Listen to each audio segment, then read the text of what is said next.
you beat PvZ3 with only Peashooters? It's time to find out today.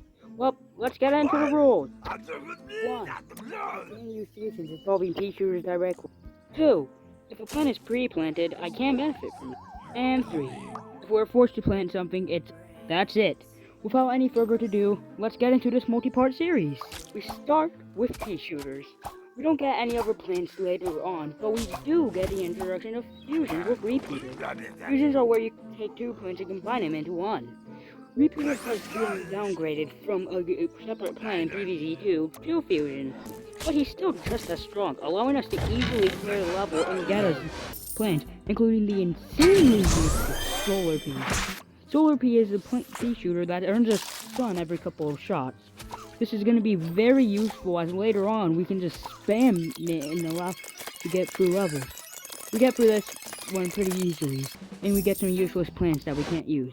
We are forced to plant a potato mine and fuse it with a sunflower to get a weird fusion. But we encounter our first buckethead, but nothing any Solar Pea and repeaters can deal with. We are introduced to the Season Pass.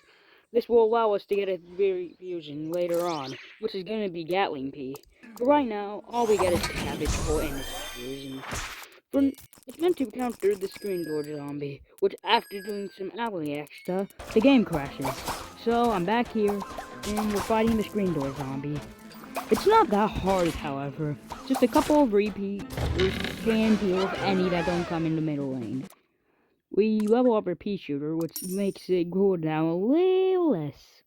Through this, we spam it, because we're gonna need a lot for the Gargantuar coming in this level. But with enough repeaters, we managed to take it down, even after a close call to win. Yikes. But it's not that hard when you think about it. We finally are forced to unlock Spike Leaf, a PvZ2 returning plant.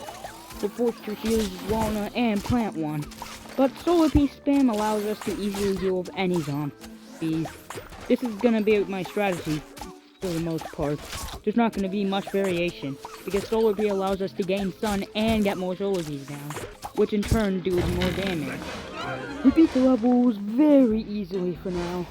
And then we just go to day 8, which is just as easy if not easier. We do have to deal with screen doors, but nothing some Peashooter spam can't deal with.